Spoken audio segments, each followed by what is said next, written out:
Well, good morning, everybody, and welcome one and all. I hope you're all fine and dandy out there, as I find myself today. Um, right, somewhat perturbed with this video. Um, it's always hard where to start. Start at the beginning. Well, when I left you guys last week in the last video, I was talking about how I'd acquired a Land Rover Defender and how I was waiting for it to arrive and what have you. Actually, I don't know if I did tell you. Yeah, I found one anyway, and I bought it. And I made arrangements online with the guy to have it delivered here by one of his delivery guys. And he said, "Yeah, no problem, that's fine." So he phones me up and says the car's going to be delivered tomorrow between 10 and 10:30 in the morning. So I took time off and sat here, and lo and behold, the car never materialised. Tried to contact them, couldn't really get in contact with them. At this point, I was beginning to panic a little bit because I thought, have I been had here? Because I'd given him quite a large deposit.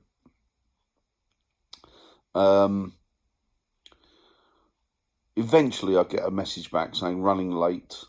For whatever reason, I can't remember what it was now. Some inconsequential reason to me, but consequential to them. They were running late, and they subsequently wouldn't get to me until about midday or slightly after, between 12:30. So okay, fine. At least I've had some sort of feedback. That's fine. I know it's on its way. I'm happy now. 12 comes, 12:30 comes, 12:30 goes. 1 o'clock comes, 1 o'clock, 2, 3, 4. About 5 o'clock, the guy arrives. So it's starting to get dark. Now, I'm very, very suspicious. When I buy something, I want to be able to see it before I sign off on it. Before I do make the final jump, I want to be able to see it. So he turned up, and it was getting dark, and I'm always a bit suspicious. And I'm thinking, well, I've got to go through this with a fine tooth comb to make sure it's okay. So the guy backs in, unloads it. Car looks immaculate, looks absolutely brilliant. It wasn't a 110, it was a 90, a Defender 90. So not massive, not big enough for what I wanted. So he reverses it he says, "Where would you want to put it?" And I said, "In that corner." So he put it in the corner for me, that's fine. Listen to it. It's your typical old Defender, very smelly with the diesel fumes. I quite like the smell of old diesel from old vehicle. I don't know. There's something about it that gets me. I don't know what it is. And the ticking over and the loud sound of the engine. I like that. I love all that stuff. I know it's not very green friendly, as it were, but I love those type of. I don't know. Perhaps it's manly genetics. I don't know, but I like it anyway. Hazel not so much. So he puts the car in. Okay, that's brilliant. I get in, turn it on, turn it off. No problem with that. Car starts okay. That's no problem. And then I try to lock it, and the doors won't lock. Try this one key every which way, just won't have it. So by this point, Hazel, being female and very, very suspicious, goes round to the back of the car and opens the back door, looks in, and calls me. She says, first of all, all the wires are loose out of the lights at the back. They're all hanging out into the back of the Land Rover. So I'm oh God, I can't believe this. So anyway, I say to the guy, "Look, this isn't locking. Is there something I should be doing that I'm not? Could you try it? Could you?" Yeah, I'll try it. He tries it. The key doesn't really go in. Goes in halfway. Doesn't really lock. So I'm assuming maybe it's not the key for the lock. Although I think that one key fits all with the old Defenders. I'm not sure about that. If you know any different, let me know. So it won't lock. So he phones the guy up. Now, by this point, I'm very suspicious The car won't lock. The wires are all hanging about. All the wiring loom is hanging out all over the back of the car from the lights. And I'm thinking, if he sold this, and these are the bits you can see that he hasn't even been asked about, what hasn't he been asked about that really needs doing? So the guy phones him up. He says, look, I can't lock this car. The gentleman who's bought the car, he can't lock the car. What should we do?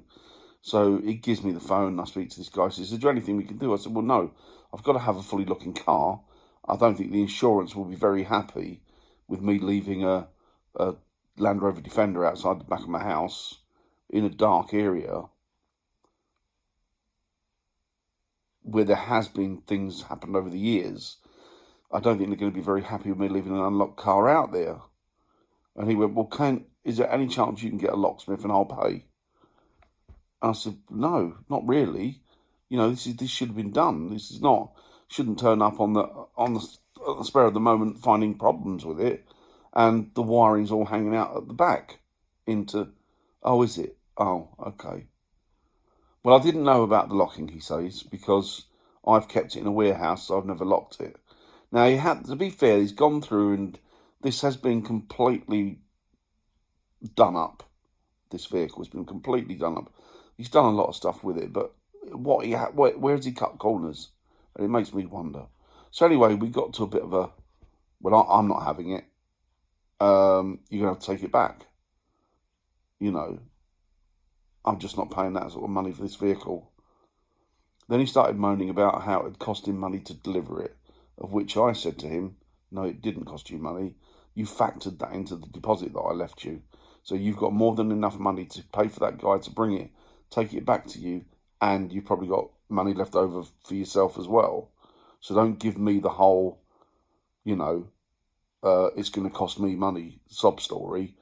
And at the end of the day, I'm the customer. I'm spending a lot of money on this. And if I'm not getting what I was expecting to get, then I'm not going to accept it. I'm not going to take delivery of it. So in the end, the car went back. I'm guessing the deposit's gone. So I've lost out a big chunk of money on the deposit. Not as much as I would have lost had I have gone through with the purchase of the car.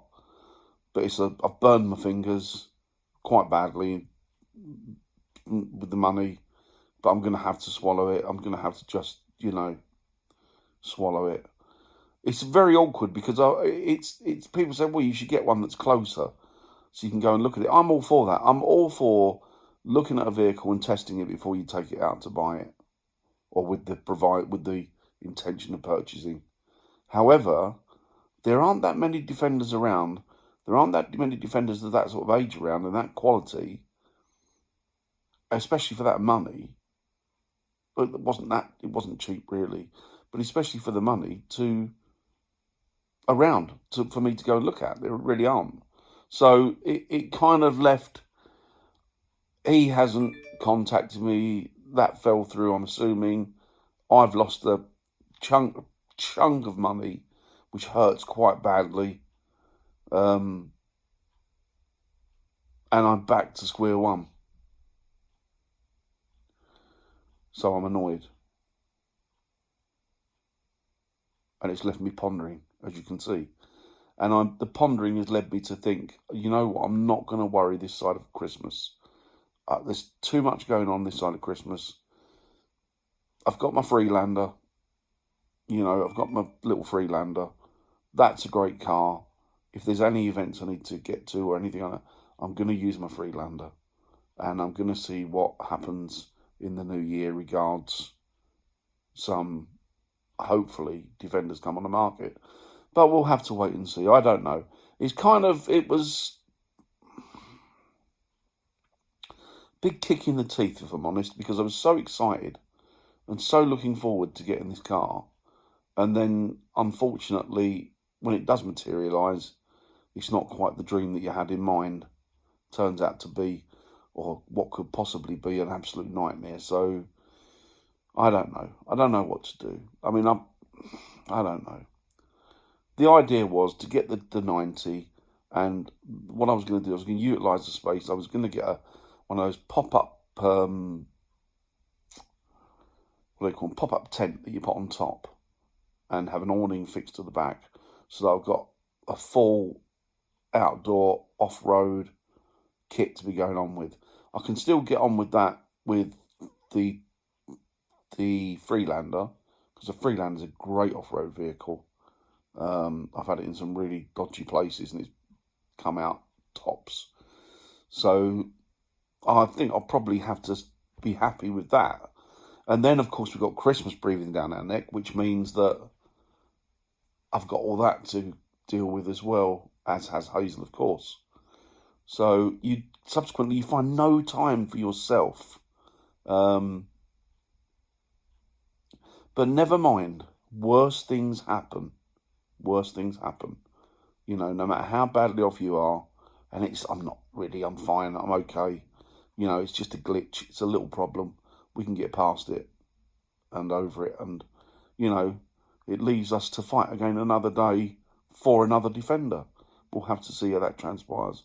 You know, I've always had my heart set on the Defender. I love Land Rovers anyway. You know, I just love them. So we'll see what happens. But that's it. I'm sorry it's a bit of a downer. I will try and make the next video more cheerful, less chatty. And I've got one to go up that we did at the weekend, which was at a Christmas fair. But to be honest, that's not really full of the joys of winter or of winter solstice itself. So yeah, I'm afraid there's going to be a couple of vids that aren't that great, are a bit moany and miserable. But apart from that, you know, you might find them entertaining, I don't know. But that's about it. So I will speak to you all in the next video. Bye.